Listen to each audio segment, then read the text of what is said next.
ছোট পর্দার জনপ্রিয় অভিনেতা নিলয় আলমগীরের ঘরে এসেছে নতুন অতিথি। কন্যা সন্তানের বাবা হয়েছেন তিনি।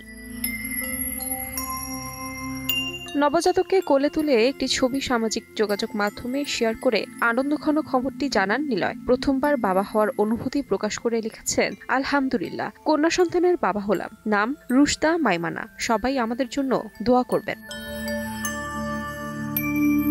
সন্তান জন্মের খবর প্রকাশের পর থেকে শুভেচ্ছায় ভাসছে নিলয় হৃদি দম্পতি। নেট মাধ্যমে ভক্ত থেকে সহকর্মী সকলের ভালোবাসা জমা হচ্ছে মন্তব্যের ঘরে।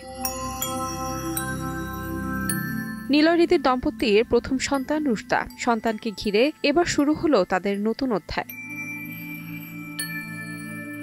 তাহমিনা তন্নি, সময় সংবাদ।